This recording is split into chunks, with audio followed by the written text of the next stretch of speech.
ৰাতিপুৱা জধলা চুলিখিনিৰ সৈতে শুই উঠাটো মানে মোৰ অভ্যাসেই হৈ গ'ল।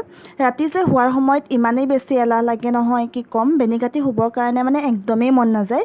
ভাতকেইটা খাই কিনি মানে চিধা বিচনাতহে পৰোংগৈ আৰু এই চুলি তুলি বেনি চেনি গাঁঠিবৰ কাৰণে মানে মোৰ হাতত সময় নাই আৰু বাৰু যি কি নহওক, ৰাতিপুৱা শুই উঠাৰ পাছত মানে মোৰ চুলিখিনিৰ অৱস্থাটো এনেকুৱা হৈ থাকে আৰু এইখিনি এতিয়া যত ভাঙোতে মানে মোৰ 12 বাজি যাব।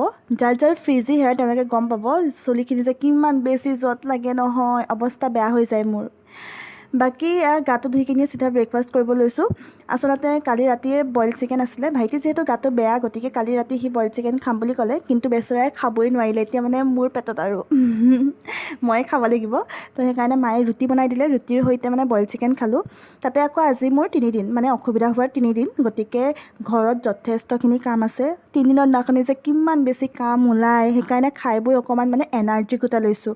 আৰু ফাৰ্ষ্টত গাটো ধুই ল'লোঁ, গাটো ধুই কিনিয়ে মানে খাবলৈ লৈছোঁ, কাৰণ গা নোধোৱাকৈ আকৌ একো বস্তু চুব নোৱাৰি নহয়। সেইকাৰণে গাটো ধুই কিনিহে মানে কামখিনি কৰিব পাৰিম।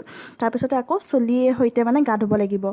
বাকী সেইখিনি খোৱাৰ পাছত মায়ে আকৌ ক'লে এই বাঁহৰ গাজ থয় বোলে চিকেনৰ লগত দি খোৱা, বইল চিকেনৰ লগত বা বইল ফিছৰ লগত মানে খাবলৈ বহুত বেছি ভাল লাগে ন বাঁহৰ গাজ। সেইকাৰণে মায়ে চুচিছে আৰু মই বাকলিখিনি গুচাই দিছোঁ। আৰু বাঁহৰ গাজটো মানে বুঢ়াই হৈ গৈছে, দেখিছেনে, বাঁহ ধৰিলেই। কিন্তু উপায় নাই আৰু আমাৰ ইয়াত মানে বাঁহৰ গাজটো পাবলৈ আছে, কিন্তু আমাৰ ঘৰত মানে বাঁহ নাই যে, সেইটো কাৰণে মানে ভলুকা বাঁহৰ গাজ থ'লে মানে বেছি ভাল আৰু সেইকাৰণে মানে লোকৰ ঘৰৰ পৰা মানে দিছে দাই এজনে।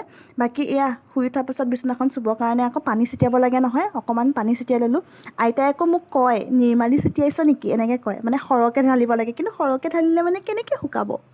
বাকী সেয়া গাৰু কভাৰখিনি আঁতৰালোঁ, গাৰুখিনি ৰ'দত দিলোঁ। তুলিখন ৰ'দত দিব নহ'লে, কাৰণ আজি ৰ'দটো মানে নাই, সেইকাৰণে বৰষুণ দিব পাৰে যে, সেইকাৰণে মানে সেইখিনি নকৰিলোঁ। আকৌ ভাইটিৰ জ্বৰ উঠি আছে, গতিকে তাৰ ব্লেংকেটখন ধুবলৈ মানে আজি ৰ'দ নাই, সেইকাৰণে কাইলৈ ধুম। আজি জাষ্ট মানে কি বুলি কয়, ৰ'দত দি দিলোঁ। আৰু তাৰ গাৰু চাৰুবিলাকো ৰ'দত দিলোঁ। বিচনা চাদৰ যি আছিলে মানে চব ধুইছোঁ আৰু যি চুইছিলোঁ মই এইকেইদিনত। তাকে ঘৰ চৰ সাৰি মচি কাচি এতিয়া মই গাটো ধুই আহিছোঁ আৰু এতিয়া কৰি লৈছোঁ স্কিন কেয়াৰ।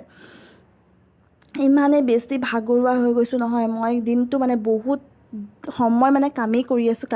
এতিয়া মানে পাছবেলাই হ'লহি আৰু চুলিখিনিও ধুইছিলোঁ নহয়।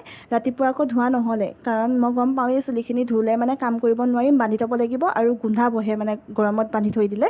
সেইকাৰণে নেক্সট মানে 2 নম্বৰ বাৰ যেতিয়া গা ধুম তেতিয়াই ধুম বুলি ভাবি থৈছিলোঁ। আৰু এতিয়া অকণমান পানী খাই লৈছোঁ, মানে মোৰ গাত একদম পূৰা ভাগৰ লাগি গৈছে, মানে কৈছোঁ ন কঁকাল যে কেনেকুৱা বিষাইছে। তেনেকুৱাতে আকৌ পাৰ্চেল এটা আহিলে। পাৰ্চেলতে আমাৰ স্কিন কেয়াৰ মানে শেষ হ'ব হৈছিলে, সেইকাৰণে মানে ভাইটি আৰু মোৰ দুটাই আহিছে, দুইটাই স্কিন কেয়াৰ অৰ্ডাৰ দিছিলোঁ। আৰু এতিয়া সেইখিনি মানে আনবক্স কৰি লৈছোঁ, আপোনালোককো দেখাই দিলোঁ। তাৰপাছতে ঠিকছে মানে শুইছোঁ, ইমান কঁকালটো বিষালে একদম।